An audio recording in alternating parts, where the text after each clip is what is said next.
Ito yung sunod, mga kababayan. Ano yung sunod, Ken? Nako po. Ito yung sunod, mga kababayan. Si Bato de la Rosa. Anong ginawa, Ken? Binanata ni Boying.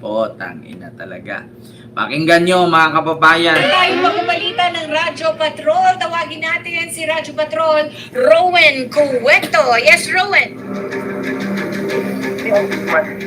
Kinarimulan na tumakas sa batas si Senator Roland Bato de la Rosa matapos umanong niyang umalis sa protective custody ng Senado habang kinakaharap ang mga aligasyon laban sa kanya. Sa press briefing, sinabi ni Remulla na dapat harapin ni de la Rosa ang mga kasong sinasampa laban sa kanya at patunayan kung wala siyang ginawang mali. Iginit din ni Ombudsman Remulla na hindi dapat umiwas sa investigasyon ang dating hepe ng Philippine National Police. Nung tataka ko sa kanya, naging chief PNP siya, tumatakbo siya sa batas. Pumarap siya. Kaya ginugulo yung mundo eh.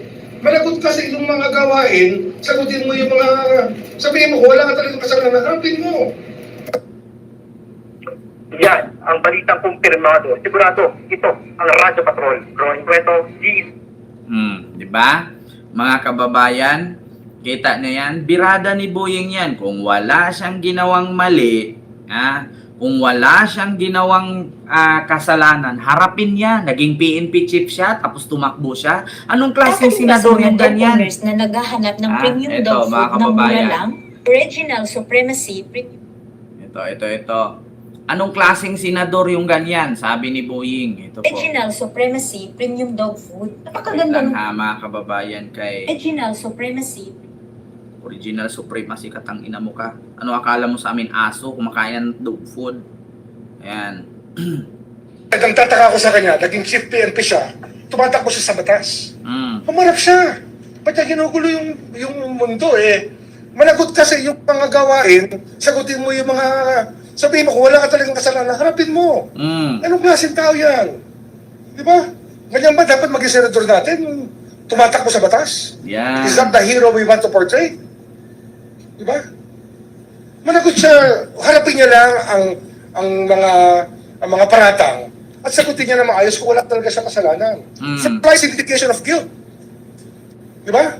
It's a very basic tenet of criminal law. Flight is an indication of guilt. Okay, thank you. Kaya, nang tataka ko sa kanya, naging chief PNP siya, tumatakbo siya sa batas.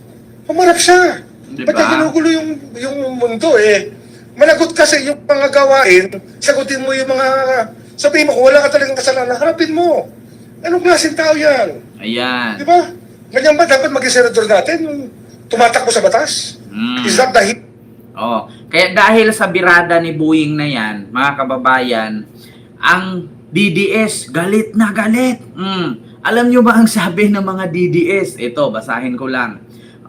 Sabi dito, nung unang nag-comment, ayan na, unang nag-comment, mga kababayan. Ayan, unang nag-comment na yan. Pasensya na, maliwanag. Bakit siya haharap sa ICC? Ano ba kasalanan niya? Boy angas. Bakit daw haharap si Bato sa ICC? Putang ina, ito mga DDS. Alam niyo mga DDS, huwag kayo magpakita. Tusukin ko ng ballpen ng iPad yung mga mata ninyo. Sa bagay, at least mahal-mahal to. Hindi yung ballpen na tag 5 piso lang. At least ito 5,000 to. Pag natusok ko yung mata mo, at least branded yung pantusok. Pangalawa, kapatid niya iba, sinasabi ito naman si Aswad iba. Sabi naman dito ni Dulce Corazon Espinosa, dating supporter ko to, naging bubo din pala. Sabi niya, wag kang sabi niya, manahimik ka Boying. May warrant ba siya from the local court? Diba, sabi ng Supreme Court, bigyan ng 72 hours to answer. Pwede pa siya lumabas. Hugo ka pala eh. Ito na. Ito si Dulce Corazon Espinosa. Supporter ko po yan, mga kababayan. Sorry meron pala ako supporter na bobo. Pero dati kong supporter yan, matagal ko na mga viewers. Ang dami kong kaibigang DDS, sa totoo lang mga kababayan. Gusto ko ngang mag-unfriend pero kapag nag-post kasi ako ng mga bakat-bakatite, ang bilis nilang mag-like. Yan kadalasan sa mga DDS kapag nag-post ka ng mga poke-poke, tete-tete, ang bilis nilang mag-like kaya hindi ako nag-unfriend. Malay nyo, meron naman akong viewers pa rin, no? Kahit mga bobo yan. Ito pa, utot nimo. Hintayin ninyo ang 2028, sabi ni Elibra Unding. Alam niyo, sa totoo lang, lagi kayo ng 2028 na yan. Dati, ang sabi niyo sa amin, antayin niyo ang tawag dito, April 30, makakalaya na si Tatay Digong. Putang ina. Natapos na ang April 30. Yeah. Natapos na ang April 30, naging June.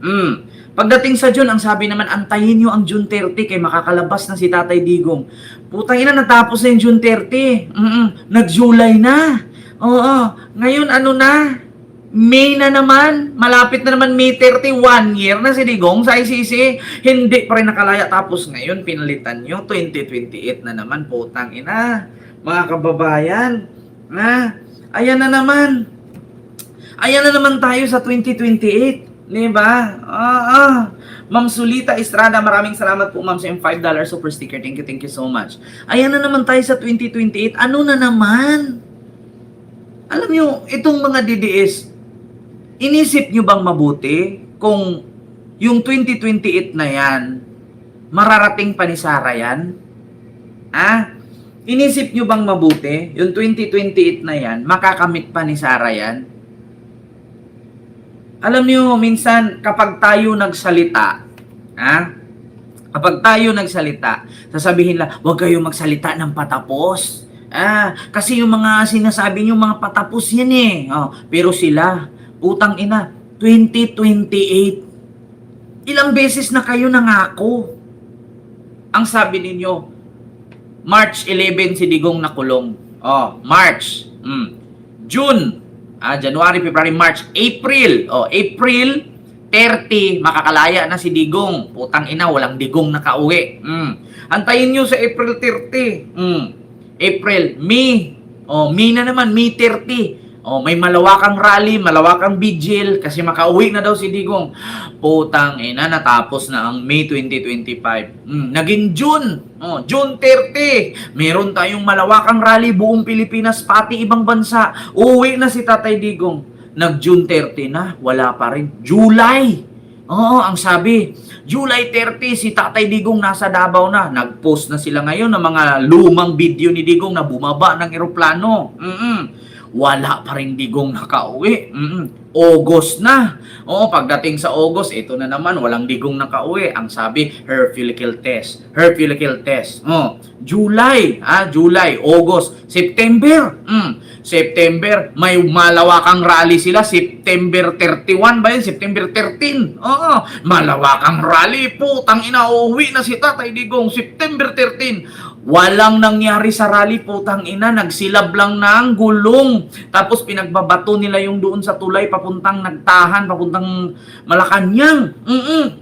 Tapos nagbayad na si Chavit noong yung mga nagdadala ng flag ng One Piece, tapos sinira yung mga establishmento doon sa Maynila. Galit na galit si Isko. Putang ina, wala pa ring Digong nakauwi. Diyos ko. September, October, natahimik sila. Isang buwan naghanda. Pagka November, meron na namang malawakang rally. Putang ina, pagdating sa November, nilangaw. Putang ina, wala pa rin Tatay Digong nakauwi. Putang ina talaga. November, pagka December, putang ina mga kababayan, December, may malawakang rally na naman sa EDSA. Sinugod ng mga kakamping. Putang ina, nilangaw sila. Pagka January, mga kababayan, eto na naman tayo.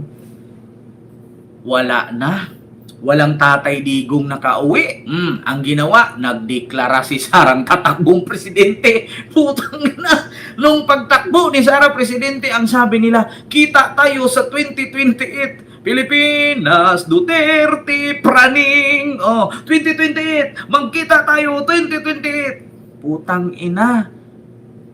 Tapos nagpalabas sila ng ratings na negative 3 si PBBM. Putang ina yan. Akala nyo di ko na-memorize yan, mga DDS.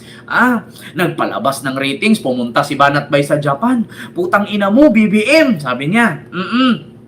Mas malamig ka pa dito, negative 3 ka sa Japan.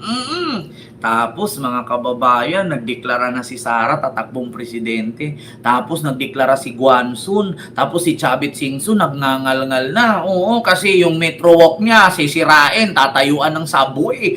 Galit na galit. Walang effect. Papreskon-preskon pa. Tapos eto na, lumabas na si Gutesa. Putang ina. Oo, para hindi matuloy itong investigasyon ni Diskaya, lumabas si Gutesa, bet-bet ni Marcoleta, peking notaryo, potang ina. Nung sinabi ni Gutesa, ayun na naman, pangalan na naman ni Romualdez. Tapos walang nangyari, nawala si Gutesa. Eto na. Pagka wala na naman silang maipanlaban, nag-rally na naman ulit, umakyat na naman sa entablado, si Aimee mismo, bata pa kami ni Bongbong, adik na siya, potangin na mga kababayan. Tapos binura ng INC kasi bakit nakakahiya, ang pangit ng mukha niya doon, naka-big screen pa. Tapos mga kababayan, hindi umipik yung adik-adik version. Dito na naman, nag-post na naman sila. Si Saldico na naman, potangina. Si Saldico, mga kababayan. Ang sabi si Saldico, sabi niya, si BBM daw nagutos, 100 billion, potangina. Sinalo ni Bernardo. Hindi totoo yan. Ako ang may hawak ng 100 billion na yan. Sunog silang lahat. Tapos mga kababayan, eto na. Bukod kay Saldico. Anong sunod kay Saldico? Eto na naman, colostomy bag. Nag-post na naman sila na nabutas daw yung gilid ni PBBM. Meron daw colostomy bag. Tapos mga kababayan, sunod sa colostomy bag, na hospital sa St. Luke's, 50-50, namatay na. Pagkatapos sa 50-50, namatay. Tapos ang pinakalat nila, namatay na daw si PBBM. Putang inang yan. Namatay. Tapos yun daw nga, naglalakad-lakad, nagja-jumping jack si PBBM kasi ang sabi namatay. Sabi ni PBBM, putang ina, ako daw namatay. Sige nga, mag-jumping jack ako. Ayan, tumakbo ang presidente. Nag-jumping jack, ganyan. Ang sabi nila, huwag kayong maniwala. Robot na yan, galing China. Putang ina, paano makakuha si PBBM ng robot galing China? Kalaban nga natin yung China. Putang inang yan. Di ba? Tapos, kababayan, pagkatapos dun sa patay-patay, ayun na, naaresto na yung mga fake news. So, hinuli na si Jason Sa, hinuli na si Siles, pati si Jack Arguta, pinatawag na sa NBI. Tapos ang sigaw ng DDS, 2028, magkita tayo, putang ina nyo, lahat nga ng paratang ninyo, walang nagkatotoo, tapos 2028, niwala kayo. Putang ina. 2028, naniwala sila na manalo daw si Sara. Putang ina ninyo. Ang kapal ng apog nyo. 2028. Maging presidente si Sara, magtago na kayo. Bakit kami magtatago? Pag may-ari ba ni Sara ang Pilipinas? Subukan ni Sara pag naging presidente siya, tas gagawin niya yan sa mga kritiko niya. Putang ina niya. Sinabi ko sa'yo, baka siya ang mag-exile ng Hawaii. Paalala ko sa inyo mga kababayan, kung si Sara maging presidente tapos lahat ng kalaban niya ngayon ay pagbabalikan niya isa-isa, do you think si Sara hindi maka-exile ng Germany? Tandaan nyo yan mga kababayan. Kung gagawin ni Sara yan, mas mabuti pa magdeklara siya ng martial law kaysa mag-exile siya ng Germany at wala ng uwian. Diba? Yan na, hindi nyo ba naisip yan mga DDS? Yung lagi nyo sinasabi, mag-ingat kayo 2028 pag nanalo si Sara. Sa tingin ninyo, hindi siya lusubin dyan sa Malacanang at makalaya sa papuntang Germany, wala ng uwian? Subukan gawin ni Sara yan. Pag nanalo siyang presidente, tas pagpapatayin niya yung mga kalaban niya sa politika, putang ina, tingnan natin kung hindi makalayas yung buong Duterte na hindi naman taga Davao, yung taga Leyte naman yung mga hayop na yan. Diyan lang naghasik ng lagim sa Davao. So, do you think hindi ma-exile yung mga hayop na yan? Baka wala nang Sarang mag-uwian. Akala siguro nila pag naging presidente si Sara, ganun lang kadali yung pumatay. Ganun lang kadali yung balikan yung mga kalaban. Putang ina, si Trillanes nga, hindi nyo mapatumba-tumba, mag-isa lang yan diba? Si Trillanes nga, mag-isa lang, hindi nyo nga mapatumba-tumba, mga hayop kayo. Tapos sasabihin nyo, pag si Sara naging presidente, magtago kay putang ina nyo. Ay, Diyos ko. Tapos ito lang ang masabi ko mga kababayan. 2028, yun kung hindi ma-impeach si Sara. 'Di ba? Yun kung hindi ma-impeach si Sara. Pero kung ma-impeach si Sara sa 2028, ay iwan ko lang. Ha?